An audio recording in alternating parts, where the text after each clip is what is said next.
ಸುದ್ದಿಯಲ್ಲಿ ರಣತಂತ್ರ ವಿಶೇಷ ಕಾರ್ಯಕ್ರಮಕ್ಕೆ ಸ್ವಾಗತ. ನಾನು ಅಜಿತ್ ಹನುಮಕ್ಕನವರ್. 2 ದಿನಗಳ ಹಿಂದೆ ಸುಪ್ರೀಂ ಕೋರ್ಟ್ ನೀಡಿದಂಥ ಮಧ್ಯಂತರ ತೀರ್ಪಿನಿಂದ ಕರ್ನಾಟಕ ಹೊತ್ತಿ ಉರಿತಾ ಇದೆ. ಅದರಲ್ಲೂ ಮೈಸೂರು ಕರ್ನಾಟಕ ಭಾಗದಲ್ಲಿ ಗಂಟೆಗೊಂದರಂತೆ ಪ್ರತಿಭಟನೆಗಳು, ಮುಷ್ಕರಗಳು ನಡೀತಾ ಇರುವಂಥದ್ದು. ಸಹಜವಾಗಿಯೇ ಕಾವೇರಿ ಕೊಳ್ಳದ ಜನರಿಗೆ ಈ ತೀರ್ಪು ಮರ್ಮಾಘಾತವನ್ನು ಕೊಟ್ಟಿದೆ. ಕುಡಿಯೋದಕ್ಕೂ ನೀರಿಲ್ಲ ಅನ್ನುವ ಪರಿಸ್ಥಿತಿ ಇರುವಾಗ ಬೆಳೆ ಬೆಳೆಯುವ ರೈತ ಏನು ಮಾಡಬೇಕು ಅಂತ ಯೋಚನೆ ಮಾಡ್ತಿದ್ದಂಥ ಸನ್ನಿವೇಶದಲ್ಲಿ ನಿಮ್ಮ ಹತ್ತಿರ ಇರುವ ನೀರಿನಲ್ಲಿ 13 TMCಯನ್ನು ತಮಿಳುನಾಡಿಗೆ ಕೊಡಿ ಅಂತ ಸುಪ್ರೀಂ ಕೋರ್ಟ್ ಏಕಾಏಕಿ ತೀರ್ಪು ಕೊಡುತ್ತೆ. ಸಹಜವಾಗಿ ಈ ತೀರ್ಪಿನಿಂದ ಜನ ಆಕ್ರೋಶಿತಗೊಂಡಿದ್ದಾರೆ.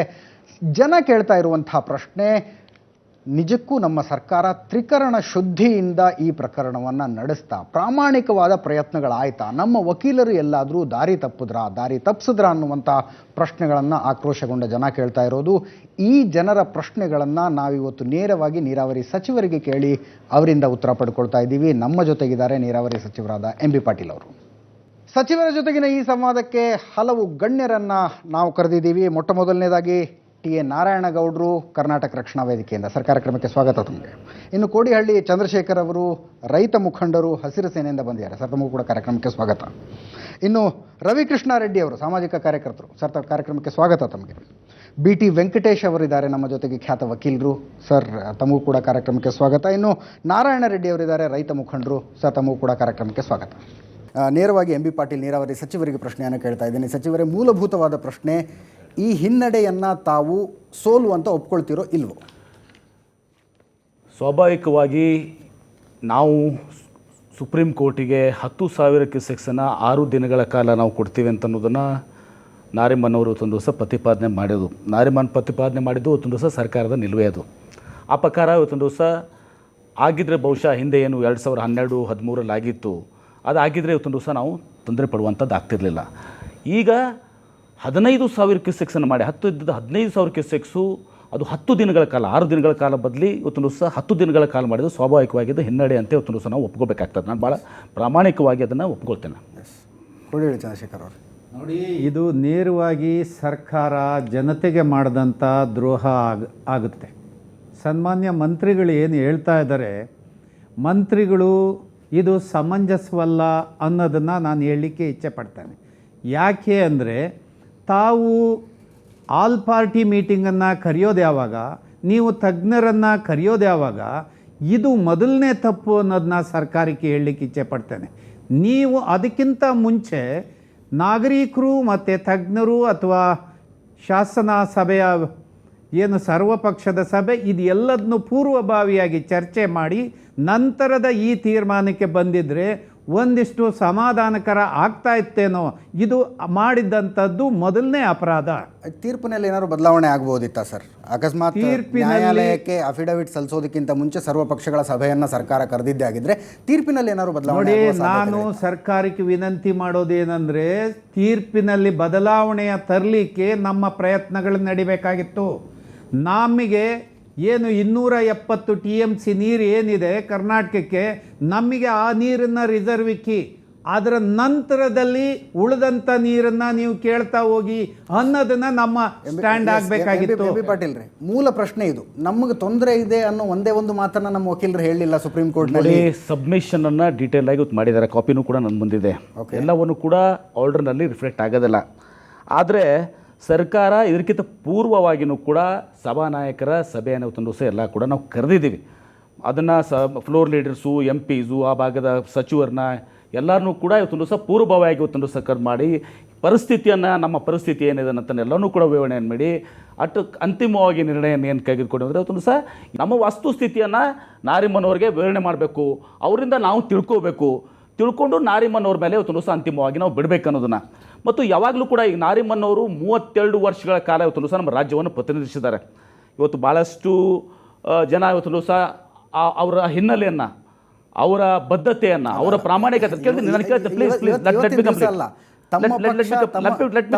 ವಿರೋಧ ಪಕ್ಷ ಆಗಿದ್ದಾಗಲೂ ನಾರಿಮನ್ ಅವರ ಬಗ್ಗೆ ನೋಡಿ, ಅದು ಯಾವ ಸಂದರ್ಭದಲ್ಲಿ ಮುಖ್ಯಮಂತ್ರಿಗಳು ಹೇಳಿದ್ದಾರೆ ಅಂತ ಹೇಳಿದ್ದಾರೆ. ಅವ್ರು ಅಪಿಯರ್ ಆಗೋದಿಲ್ಲ ಒಂದು ಮ್ಯಾಟರ್ನಲ್ಲಿ ಹೇಳಿದಾಗ ಅಂತ ಹೇಳಿದ್ದಾರೆ. ಅವ್ರು ಕ್ಲಾರಿಫೈ ಮಾಡಿದ್ದಾರೆ ಮುಖ್ಯಮಂತ್ರಿಗಳು. ಈಗ 2ನೇ ತಾರೀಕಿಗೆ ಒಂದು ಆದೇಶ ಆಯಿತು. ಆದರೆ ಏನು ಹೇಳಿತು, ಲಿವ್ ಆ್ಯಂಡ್ ಲೆಟ್ ಲಿವ್ ಅಂತ ಹೇಳಿದ್ರು. ಹೌದು. ಮತ್ತು ಸರ್ಕಾರ ಸ್ವಲ್ಪ ನೀರು ಬಿಡಲಿಕ್ಕೆ ತಯಾರಾಗಬೇಕು ಅನ್ನೋದನ್ನು ಹೇಳಿದರು. ಇವತ್ತು ನಾರಿಮನ್ ಅವರು 10,000 ಕ್ಯೂಸೆಕ್ಸನ್ನು ಇವತ್ತು ದಿವಸ ನಾವು 6 ದಿನಗಳ ಆಫರ್ ಯಾಕೆ ಮಾಡಿದ್ರು 5ನೇ ತಾರೀಕಿಗೆ ಅಂದರೆ, ಒಂದು ವೇಳೆ ನಾರಿಮನ್ ಅವ್ರು ಆಫರ್ ಮಾಡಿದ್ರು ಅಂತ ತಿಳ್ಕೊಳ್ಳಿ, ಹಿಂದೆ 12ರಲ್ಲಿ ಮಾಡಿದ್ರು, ಇವತ್ತೊಂದು ದಿವಸ ಜಗದೀಶ್ ಶೆಟ್ಟರ್ ಇಟ್ಟಾದಾಗ ಅವಾಗ ನಾವು ಯಶಸ್ವಿಯಾಗಿದ್ವಿ, ಅದೇ ಒಂದು ಹಿನ್ನೆಲೆ ಇಟ್ಕೊಂಡು ಇವತ್ತು ದಿವಸ ಮಾಡಿದರು.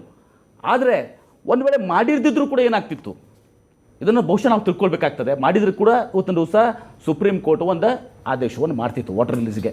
ಯಾವ ಆಧಾರ ಮೇಲೆ ಮಾಡ್ತಾಯಿದ್ರು? ಟ್ರೈಬ್ಯುನಲ್ ಏನು ಹೇಳ್ತದೆ, ನಮಗೆ 480 TMC ಬಿಳುಗುಂದ್ಲದಾಗಿದ್ದಾಗ ಒಟ್ಟು 740 TMC ಕಾವೇರಿ ಬೇಸಿನ್ದಲ್ಲಿ ನೀರು ಉತ್ಪತ್ತಿ ಆಗುವಂಥದ್ದು. ನಮ್ಮ ಬಿಳುಗುಂದ್ಲುವರೆಗೆ ಇರುವಂಥದ್ದು 480 TMC. ಅದರಲ್ಲಿ ನಮಗೆ ಸ್ವಾಭಾವಿಕ ವರ್ಷದಲ್ಲಿ ನಾರ್ಮಲ್ ಇಯರ್ದಲ್ಲಿ 270 TMC ನಮಗೆ ಬರಬೇಕು. 192 TMCಯನ್ನು ನಾವು ಬಿಳುಗುಂದ್ಲಲ್ಲಿ ತಮಿಳುನಾಡಿಗೆ ಬಿಡಬೇಕು. ಇದು ಇರುವಂಥದ್ದು. ಆದರೆ ಸಂಕಷ್ಟದ ವರ್ಷ ಬಂದಾಗ ಸಂಕಷ್ಟದ ಫಾರ್ಮುಲಾ ನಾವು ಕೂಡ ಒಪ್ಪಿಲ್ಲ, ಅವರು ಕೂಡ ಒಪ್ಪಿಲ್ಲ. ಇನ್ ಬಿಟ್ವೀನ್ ಒಂದು ಸಲ ತಮಿಳುನಾಡು ಪ್ರಪೋಸ್ ಮಾಡಿದ್ದನ್ನು ಇವತ್ತು ದಿವಸ ನಮ್ಮ ಮುಂದಿದೆ. ಆದರೆ ಇವತ್ತಿನ ದಿವಸ ಎಲ್ಲೋ ಸಂಕಷ್ಟದ ಫಾರ್ಮುಲಾ ಇವತ್ತಿನ ದಿವಸ ಟ್ರಿಬ್ಯುನಲ್ನೇ ತೊಗೊಂಡಾಗ, ಯಾವಾಗ ನಮಗೆ ಮಳೆ ಆಗಿದೆ 480 ಬಂದಿದೆ, ಅದು ಸ್ವಾಭಾವಿಕ ವರ್ಷ. ಬರಲಾರ್ದ ಕಡಿಮೆ ಬಂದಾಗ ಏನಾಗ್ತದೆ, ಅವ್ರೇನು ಹೇಳಿದ್ದಾರೆ, proportionate reduced will be reduced ಅಂತ ಹೇಳಿದ್ದಾರೆ. Proportionately it will be reduced. So ಆ proportionally it is to be reduced ಅಂದಾಗ ಆ ಆದೇಶ ಅಂತೂ ಆಗ್ತಾ ಇತ್ತು. ಅವಾಗ ಎಷ್ಟು ಕೊಡಬೇಕಾಗಿ ಬರ್ತಿತ್ತು ಅದನ್ನು ನಾನು ಹೇಳಕ್ಕೆ ಹೋಗೋದಿಲ್ಲ, ಅದಕ್ಕೆ ನಾವು ಒಪ್ಪಿದಿಲ್ಲ. ಇವತ್ತಿನ ದಿವಸ ಅದನ್ನು ಕೂಡ ಬಹುಶಃ ಇದೇ ಒಂದು ಇದರಲ್ಲಿ ಇರ್ತಿತ್ತು ಅನ್ನೋದನ್ನ ಇವತ್ತು ದಿವಸ ನಾವು ಜಾಸ್ತಿ ಅದನ್ನ ಹೇಳಕ್ಕೆ ಹೋಗೋದು, ಯಾಕಂದ್ರೆ ಒಪ್ಪಿಕೊಂಡಿಲ್ಲ. ಅದು ನಮ್ಮ ರಾಜ್ಯ ದೃಷ್ಟಿಯಿಂದ ನಾನು ರವಿಕೃಷ್ಣ ರೆಡ್ಡಿ ಹೇಳ್ತಿರೋದ್ರಿಂದ ಒಂದು ಮಾತು, ಈಗ ಇಷ್ಟೊತ್ತು ಮಾತಾಡಿದಾಗ ನಮ್ಗೆ ಕಾಣಿಸ್ತಿರೋದೇನು ಅಂದರೆ, ನೇರವಾಗಿ ಇವತ್ತು ನಾವು ನೀರಾವರಿ ಅಥವಾ ನೀರಿನ ವಿಚಾರಕ್ಕೆ ಪ್ರತಿಯೊಂದನ್ನು ನ್ಯಾಯಸ್ಥಾನಕ್ಕೆ ಮತ್ತು ವಕೀಲರಿಗೆ ಬಿಟ್ಕೊಟ್ಬಿಟ್ಟಿದ್ದೀವಿ. ಕರ್ನಾಟಕದಲ್ಲಿ ಈಗಾಗಲೇ ಮಂಡ್ಯದಲ್ಲಿ ಮುಂದಿನ ಬೆಳೆ ಬೆಳಿಬೇಡಿ, ನಾಟಿ ಮಾಡಬೇಡಿ ಅಂತ ಹೇಳಿದ್ದಾರೆ. ನಾಟಿ ಮಾಡದೇ ಇದ್ರೆ ನೀರೇನಾಗುತ್ತೆ, ನೀರಿರುತ್ತೆ, ಹೆಚ್ಚಿಗೆ ನೀರಾಗಲಿ ಕಡಿಮೆನಾಗಲಿ ನೀರು ಇದ್ದೇ ಇರುತ್ತೆ. ಆ ನೀರು ನಾವು ಅಕಸ್ಮಾತ್ ನಾವು ಬಳಸ್ಕೊಳ್ಳಿಲ್ಲ ಅಂದ್ರೆ ತಮಿಳ್ನಾಡಿಗೆ ಹೋಗೇ ಹೋಗುತ್ತೆ. ಹಾಗಾಗಿ ಇಂಥ ಒಂದು ವಿಚಾರನ ಹೋಗಿ ನೋಡಿ, ಜಯಲಲಿತಾ ಅವ್ರ ಹತ್ರ ಹೋಗಿ, ಸಿದ್ದರಾಮಯ್ಯನವರಾಗಲಿ ಅಥವಾ ನೀವೇ ಆಗಲಿ, ಈಗ ನೀವು ಮಂತ್ರಿಗಳಾಗಿ ನೀರಾವರಿ ಮಂತ್ರಿಗಳಾಗಿ ಜಯಲಲಿತಾ ಅವ್ರ ಹತ್ರ ಹೋಗಿ ನೋಡಿ, ನಾವು ಕರ್ನಾಟಕದಲ್ಲಿ ಮಂಡ್ಯ ಜಿಲ್ಲೆನಲ್ಲಿ ಬೆಳೆ ಬೆಳಿಬೇಡಿ ಅಂತ ಹೇಳ್ತಾ ಇದ್ದೀವಿ, ನೀರು ಉಳಿದ್ರೆ ನಿಮಗೆ ಬಿಟ್ಕೊಡ್ತೀವಿ, ಇಂಥದನ್ನ ಹೇಳೋದಕ್ಕೆ ಆಗದಿರಾ? ಒಂದು, ನೀವು ಪ್ರತಿಯೊಂದಕ್ಕೂ ವಕೀಲರ ನೇಮಕ ಮಾಡ್ಬಿಟ್ಟು ವಕೀಲರ ಭಾಷೆಯಲ್ಲಿ ಮಾತಾಡ್ತೀರಾ. ಎರಡನೇದಾಗಿ ನಾವು ಬೆಳೆ ಬೆಳಿಬೇಡಿ ಅಂತ ಹೇಳಿದ್ರು ಉಳಿತಾಯ ಆದ ನೀರನ್ನ ಅಥವಾ ನಾವು ಬಳಸ್ಕೊಳ್ದೇ ಇರೋ ನೀರನ್ನ ಹಾಗೇನು ಹಾವಿ ಆಗೋದಿಕ್ಕೆ ಬಿಡದಿರ ತಮಿಳುನಾಡಿಗೂ ಬಿಡುವಂತ ಪರಿಸ್ಥಿತಿ ಇರುತ್ತೆ. ಇಂಥದನ್ನ ನೀವು ಹೇಳಿ, ಈ ಸಂಕಷ್ಟದ ವಿಚಾರವನ್ನ ನೀವು ಯಾಕೆ ಎರಡು ಸರ್ಕಾರಗಳ ಮಧ್ಯೆನೇ ಒಂದು ಉನ್ನತವಾದ ಒಂದು ಯಾವುದೋ ಒಂದು ಪ್ರಬುದ್ಧವಾದ ನೆಲೆಯಲ್ಲಿ ಮಾಡ್ಕೊಳ್ಳೋಕ್ಕಾಗಲ್ಲ? ಉತ್ತರ ಕೊಡ್ಲಿ ಸಚಿವ. ನಾರಿಮನ್ ಅವ್ರ ಬಗ್ಗೆ ನಾವು ಭಾಳಷ್ಟು ಕಡೆ ಕೇಳ್ತಾ ಇದ್ದೇನೆ. ಎಷ್ಟೋ ಸಲ ಅದೇ ನಾರಿಮನ್ನಿಂದ ಏನಾಗಿದೆ ಅಂತೇಳಿ. ನಿನ್ನೆ ಸರ್ವಪಕ್ಷ ಸಭೆಯಲ್ಲೂ ಕೂಡ ಯಾರೊಬ್ಬರು ಪ್ರಶ್ನೆ ಕೇಳಿದ್ರು. ಒಂದು ಸಂದರ್ಭ ಇತ್ತು, ಏನು ನಿಮ್ಮ 1924 ಅಗ್ರಿಮೆಂಟು ಇದೆಲ್ಲನೂ ಕೂಡ ಹಿಂದೆ ಕನ್ಸಿಡರ್ ಮಾಡಿದಾಗ, ವಿಶ್ವೇಶ್ವರಯ್ಯ ಅವ್ರನ್ನ ಕೂಡ ಇದ್ದಾಗ ಇದೆಲ್ಲ ಡೆಲಿಬ್ರೇಷನ್ಸ್ ಆಗಿರುವಂಥದ್ದು. 380 TMC ವರೆಗೆ ಇವತ್ತು ಸಹ ತಮಿಳುನಾಡು ಕ್ಲೇಮ್ ಇತ್ತು, 380. ಇವತ್ತು 192 ಯಾಕೆ ಬಂತು? ಅದ್ರಾಗ ನಾರಿಮನ್ ಪಾತ್ರ ಇಲ್ವಾ? ಸೊ ಸ್ವಾಭಾವಿಕವಾಗಿ ಎಲ್ಲ ರಾಜ್ಯಕ್ಕೂ ಕೂಡ ಯಾವ ಟ್ರಿಬ್ಯುನಲ್ಲು ಯಾವ ಸುಪ್ರೀಂ ಕೋರ್ಟ್ಗಳು ಕೊಡೋದಿಲ್ಲ. ಒಕ್ಕೂಟದ ವ್ಯವಸ್ಥೆಯಲ್ಲಿ ಎಲ್ಲರಿಗೂ 100% ಕೊಟ್ಟರೆ ಡಿಸ್ಪ್ಯೂಟ್ಸೇ ಬರೋದಿಲ್ಲ. ಎರಡನೇ ಮುಖ್ಯ ವಿಚಾರ ಇವತ್ತೊಂದು ಅವ್ರು ಕೇಳಿರುವಂಥದ್ದು, ನಾವು ಯಾಕೆ ಮಾತುಕತೆ ಮೂಲಕ ಬಗೆಹರಿಸ್ಕೋಬಾರ್ದು? ಇವತ್ತು ಮಾದಾಯಿ ತಗೊಳ್ಳಿ, ಕಾವೇರಿ ತಗೊಳ್ಳಿ, ಕೃಷ್ಣ ತಗೊಳ್ಳಿ, ಎಲ್ಲವಕ್ಕೂ ಕೂಡ ಮೊದಲು ಮಾತುಕತೆಗಳಾಗ್ತವೆ. ಮಾತುಗಳು ಯಾವಾಗ ವಿಫಲ ಆಗ್ತವೆ ಅವಾಗ ಟ್ರೈಬ್ಯುನಲ್ ಕಾನ್ಸ್ಟಿಟ್ಯೂಟ್ ಆಗ್ತದೆ.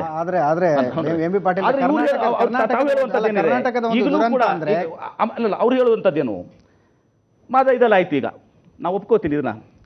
ಇದಾಗಿನೂ ಕೂಡ ನೀವು ಮಾತುಕತೆಗಳು ಮುಂದುವರಿಸಬೇಕು, ಮಾತುಗಳ ಮೂಲಕ ಇವತ್ತೊಂದು ದಿವಸ ಡಿಸ್ಟ್ರೆಸ್ ಫಾರ್ಮುಲಾನ ಬಗೆಹರಿಸ್ಕೊಳ್ಬೇಕು ಅಂತೇಳಿ ಅದು ಪ್ರಯತ್ನ ಆಗಿದೆ.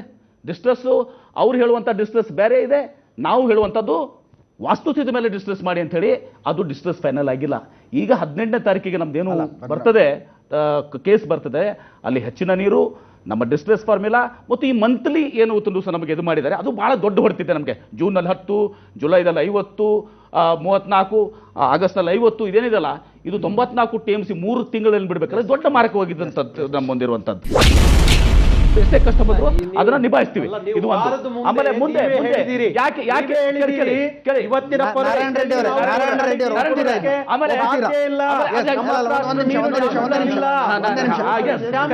ಅಂತ ನೀವೇ